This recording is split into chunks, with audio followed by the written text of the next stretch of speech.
the MOU is the MOU. What is the likelihood that it actually leads to anything? There's a lot of debate about that, right? It is what it is, and it might signal a change in position somewhat, but is it enough to get it done? We're going to have a conversation with Gurpreet Lail now. Gurpreet is the president and CEO at Enserva, heavily involved in the energy industry. Gurpreet, thanks for joining us today. I appreciate your time. Thank you for having me. Let's start. Just give us your assessment of the MOUs. Like I say, we've heard all this talk for some time now about turning Canada and Alberta into an energy superpower.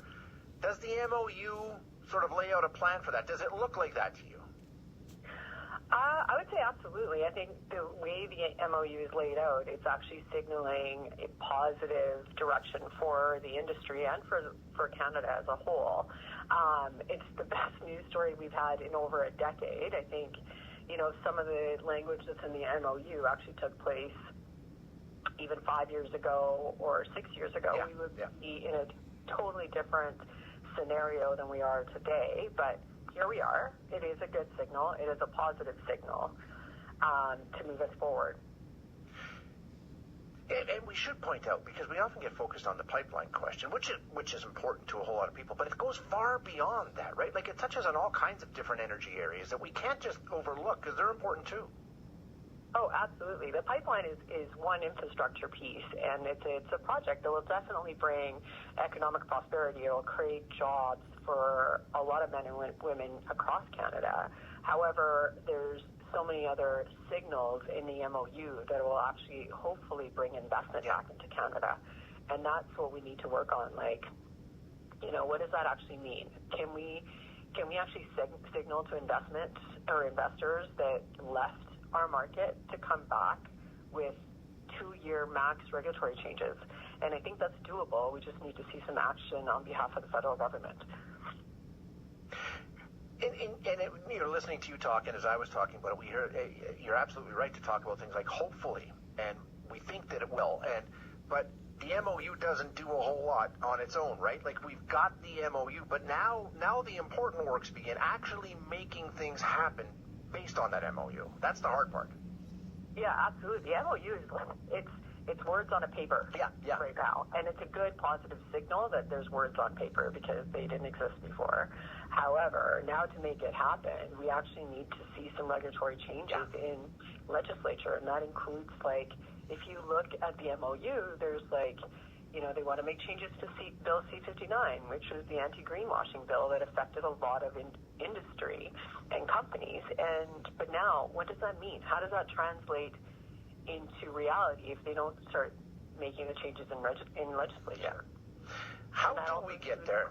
You're right. Like, some of the 9 bad laws are still there. A lot of them have been changed, as the Premier calls them. Who's going to get this done? I mean, this is where Albertans need to step up too, right? I mean, this is what we do.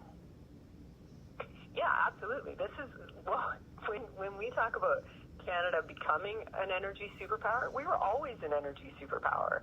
The problem came when all of a sudden we decided not to be proud of being an energy superpower and try to stagnate our industry.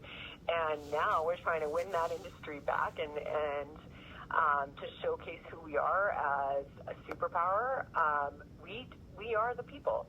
We have our members are the crews, the men and women behind the energy to actually make this happen. They're boots on the ground. Like, your Tim Hortons in rural Alberta or rural Canada or in Sault Ste. Marie are powered by men and women that work in this industry. So where do we start? Like, how do we get like you say, there are still some regulatory barriers, I think, in some areas, but has the MOU moved it enough that we can actually get started? And if we can, where do we start? I wouldn't say it's moved to get us started. I think our first step is we want to actually see the Prime Minister and his caucus actually come to the table with, hey, we changed this in legislature. We've changed these laws. We've changed, what carbon pricing models are going to look like. We've gotten rid of the emissions cap. That's still all in play right now. Like, nothing has really changed since the MOU other than a signal that we're going to do something. And we want to see words actually translate into action. And that's what we're waiting for.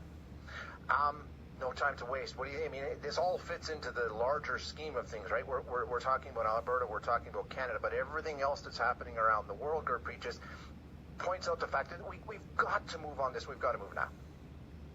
Absolutely. The number of discussions we've had, even across the border and with other people coming into our country saying, help us. Yeah. And if we don't get on it, somebody else is. And that someone else is going to be across the border. And we need to actually get our product out to market, Tidewater, as fast as possible. We need to put people back into jobs. We need more people coming into this industry. It's a good news story for Canada, so let's get behind it. Yeah, it makes perfect sense. Gurpreet, thanks so much for the chat today. I appreciate your time.